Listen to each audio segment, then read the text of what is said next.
Hey everybody, it's Red Panda Gamer here for a very, very special Let's Play, the start of one anyway. We're going to be playing Chasm. Now, I'm sure you guys have seen plenty of content on Chasm. Back when this game was first announced in Kickstarter, there was a demo going around that I covered and Northern Lion covered, and just about everybody in our little indie circle covered. And the game is finally available after about, I believe, maybe not 9 months, maybe about 9 months of it after its Kickstarter and being in development. It's now available in alpha, in early access. The game's still coming to PC, Mac, Linux, PS4, and PS Vita, I believe.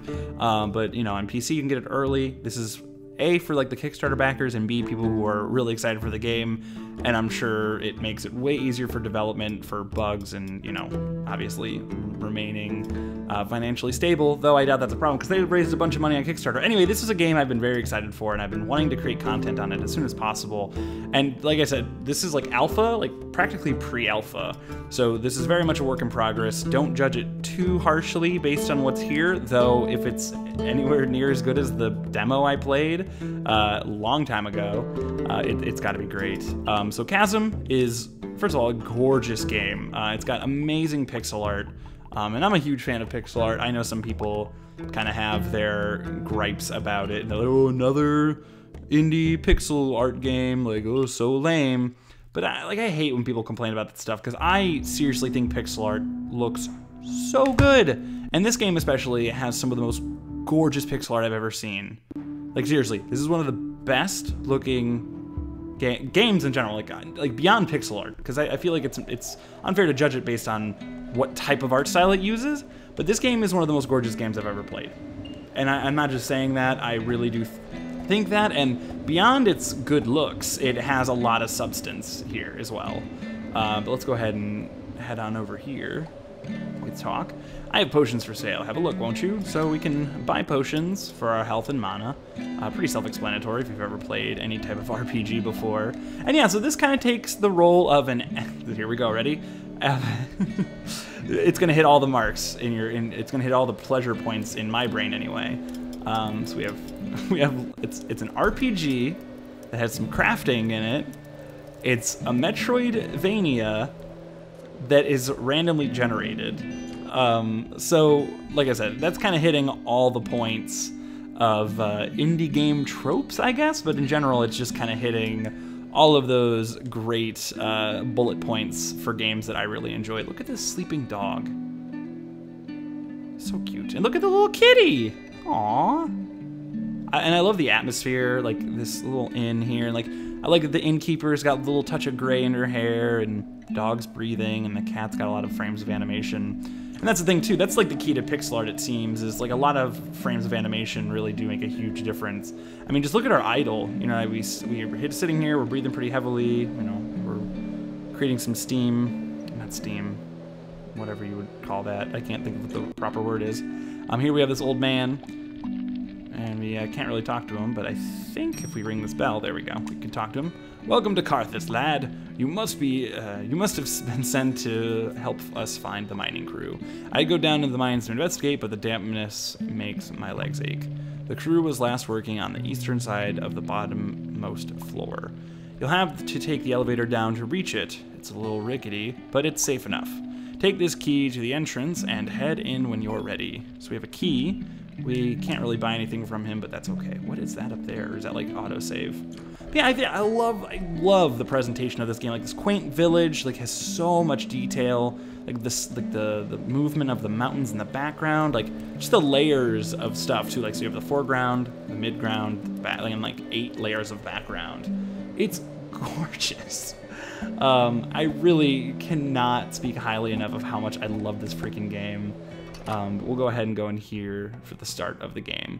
So you can see we have 60 health, 20 mana. We don't have any magic spells yet. Can't go that way. And yeah, you'll see like some of the lighting effects like on these lanterns look really nice. And then again, we have some really, really detailed backgrounds. Now this game, like I said, when I say it's a randomly generated game, I mean that because, like I said, it is a Metroidvania. So it's branching paths. We got an arrowhead. I'm not sure what we do with that. Can we put it in our hand and throw it at people? This arrowhead carved from bone is still sharp despite being long ago. I don't know what I do with it, but maybe, well, you know, there is crafting, so I probably craft arrows. And I've never played, like, oh god, I've never played this game with crafting elements, so I am very curious as to what that's going to be about. Oh no, okay. So, yeah, you can probably tell by just the way these areas look, they do definitely have some Metroid influence to them. And you know what, I understand that people have a problem with the term Metroidvania all of a sudden because it's like, well, you know, just because it has branching paths and a large map makes it more like Metroid because, you know, Castlevania kind of took off of Metroid, which, you know, whatever. But I definitely think there's elements of this game that are very reminiscent of Castlevania as well. But I think a big part of the game too is, like I said, it's randomly generated. I don't think the first level is. I could be wrong though, but the way it's randomly generated, and I don't want to say roguelike because a game can be randomly generating without being a roguelike. So let's try to make that distinction first of all. I'm not saying this is a roguelike or light, although you could probably consider it one. I'm at a point in my life where I don't really understand what it means to be a true roguelite or rogue-like anymore. The term just means nothing to me. So it's randomly generated, and it's not like Spelunky randomly generated or other randomly generating games. It's just it's more like I guess a little more like Rogue Legacy or Binding of Isaac, in the fact that it's it pulls from hundreds of pre-made levels and just kind of pushes them around. I've done it. I have finally found evidence of the tribe rumored to live in these mountains thousands of years ago. It may be that these are the ghost raiders mentioned in many ancient texts, but for the purpose of my studies, I shall refer to them as the Ladori tribe. Ladori tribe? In respect to the Ladorian mountains in which they once lived. Cool. Oh, and there you go. You get a nice little wall painting. So there, that's cool. We have some lore spread throughout here, and that might just take us to the next floor of the level, of this run. So the thing is, like, it's been a while since I've played this, and anytime I have ever played this, you know, it's been in a very specific kind of setting, you know, whether that be a demo at MagFest, a demo at PAX, or the demo that was first showing off the game when they were running their Kickstarter. Which, by the way, like, all the times that I've ever played this game, it's been fantastic, but it's kind of interesting to be playing the real game now. And we're really going to get a feel for what the game is going to be. It's what it's going to become as, you know, as it's closer to happening. Or as it's closer to getting final release. Again, I don't know okay, so we need to find the role. Again, I don't know when the game's going to be finished. I believe I was told a couple months after early access release. I am not saying you should get this game right away, because I firmly believe that sometimes with games like this especially, we're going to sink a lot of time into it. Oh shit. Sometimes I believe that with a game like this, where you're going to sink a lot of time into it, you're better off just playing it when it's done. You know, imagine a game like Binding of Isaac in early access. You know, it would be weird to play it. Oh wow, this is gorgeous. So I've never seen this before. Wow. I just want to, like, take it in, you know? Seriously, just breathtaking. So we have bonfires, and I'm super happy we have bonfires, because it just reminds me of Dark Souls. So we can level up based on... how do we level up? Essence? Is that what that is? I think that's what the ESS is. How are we getting... Are we just picking that up from enemies when we kill them? I mean, that would make sense. So we can increase our strength, which will increase our HP. We can, I'm sorry, vitality. Our strength, which ups our attack quite a bit, actually. Our intelligence, which is mana, and our luck, which is probably drop. Oh, and it says right there. Yeah, I wasn't even reading. Critical hit and mana dropped. Intelligence increases attack power of spells as well as maximum. And you know, this is the thing. Like, it has RPG elements, but they're so simple. You know what I mean? It's very straightforward, but I'm going to go for strength because I personally believe the best defense is a good offense. That was some nice little text there for when you level up, too. That looked really nice. So I think we're trying to find, like I said, you're going to be revisiting this, the Chasm, as it's called, many times. So I don't really know what to expect. All right, sorry about that. So I don't know what I was saying, but I'm just going to continue going. And playing the game. Yeah, I don't really know where I'm going. Oh god, I'm falling. Okay, falling down, like straight down, is super dangerous in this game. And I do have the ability to look up and down, which I didn't realize before. I don't have the ability to jump up super quick on ladders though, which is disappointing. But the game's like controls, they feel super responsive, you know, like the jumping and the platforming and all that good stuff. It feels real good and like directional. You know, it's real quick. You know, you can move up and oh god, this is a jerk enemy. Okay, so there's a lot of enemies that, as you'd hope, take a little more to fight than just, you know, not walking into them. You're gonna end up running into enemies that can be quite difficult to deal with, and you really have to study their patterns. Like another game that's often compared to Dark Souls. I'm not gonna be that guy to say this is like a 2D Dark Souls though, because I don't think that really makes any sense. I really don't think a 2D Dark Souls is possible, because at that point it's just another game. It's not Dark Souls anymore. I guess Titan Souls is kind of like that, but it's not really 2D. You're still running in, well, I guess there's no vertical though, so whatever. That's not really there kind of is. Enemies go up and down. It doesn't matter. But I wouldn't compare this to Dark Souls because I don't think that's fair. I mean, I guess you could say, like Dark Souls, you're not going to just run into in certain combat situations, but that's you know, there's a lot of games like that. That's how Castlevania is, or Metroid. Those games kind of require you to think like that. There's also like some puzzles that we'll get into later. I mean, this is not really a puzzle, but it kind of is. Like, it kind of requires you to think before you jump, you know? Probably that was money, which, you know, money's good. Money buys you goods and services, but I want to find like new weapons and rings, because I'm sure there's rings in this game. Ah, damn it.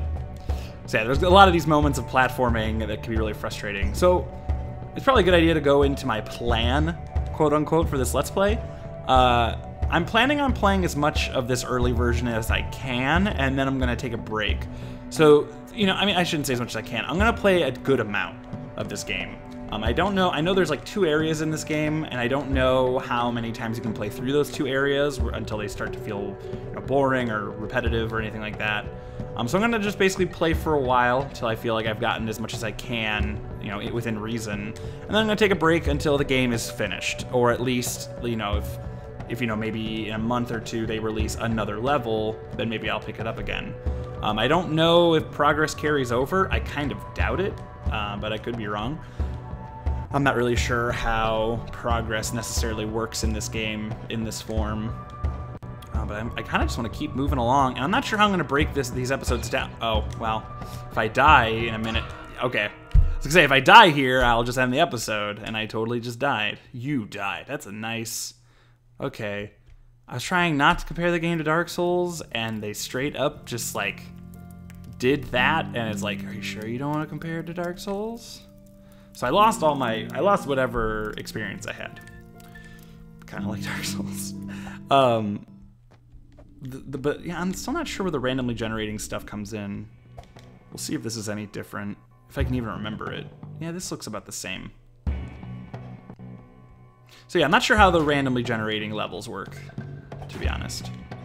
I love the way the enemies like fall down. It's just really cool. It's really satisfying. Like, those guys just straight up get cut in half, like right down the middle, horizontally. Oh, I got hit, didn't I? Yeah, I did. And these worm dudes, like, they don't seem like much of a threat now, but depending on their positioning, they can be a real pain in the ass. There's no downward stab either, at least not with this weapon. I don't know if we end up getting something that lets us do that later. So I'll go a little bit longer. Ooh, that looks cool. Basden Glob Journal. Like most other early people, the Landori seem to have defied animals. From what I have gathered, they believed a great bird laid an egg that contained our world. It also appears they thought the sun to be the eye of the bird. Strangely, there seems to be another world on the opposite side. Perhaps they first dug these tunnels in a vain attempt to reach that world? That sounds cool. I'm totally digging, like, the weird... I shouldn't say weird. Digging that there's like a pretty deep mythos added to this world. And it's not just like, you know, you're here and you don't know why, just go kill stuff. Which, you know, stuff like that, you know, in video games is usually pretty fine. But I also like having some investment in my game. I don't want to, like... Okay, so this game is going to give me... I feel like calling it anxiety is a little too extreme. But I'm going to call it anxiety anyway. It gives me anxiety... Oh, this is cool. Oh god, boss fight. Oh, wait, this isn't really much of a boss fight. I'm trying to think of what to call this. I guess like a mob trap room is the best thing to compare it to, like Binding of Isaac mob trap room. Rats. Rats are a pain, dude. They're quick and they're low, so you have to duck down to hit them. Good enemy design, though. It's a good way to, like, make a rat an actual threatening enemy. So let's see. Okay, so now we can progress further. Oh, but I was gonna say, this game's gonna give me anxiety in the fact that I don't want to miss anything. But I probably will miss a lot of things. But, oh well. I guess that adds playability, replayability to the game if you don't always find everything. See, yeah, because down here it's just a box. Get it. And it's just got money in it, which is good. Money is good. But I don't want to go too far in this first episode, so I guess I'll end it before I go into that hole. But thanks for watching this, guys. I hope you are enjoying the series so far. I hope you're as impressed by the game as I am. You can pick up Chasm right now. I believe it's actually on Steam Early Access, or at least you can be like a Slacker backer. I think it's $15 to get this version that allows you to play the game. I'm honestly not sure, but I'll put a link in the description below to wherever you can find the game. And thanks for watching. Thanks again to Discord for making this awesome game and letting me play it on my channel. And be sure to like the video, comment down below your thoughts on the game, subscribe to the channel, that way you're notified when I put up new videos, and follow me on Twitter at RedPandaGamer for tweets about video games and pictures of my cat. Thanks for watching, guys. See y'all next time. Bye.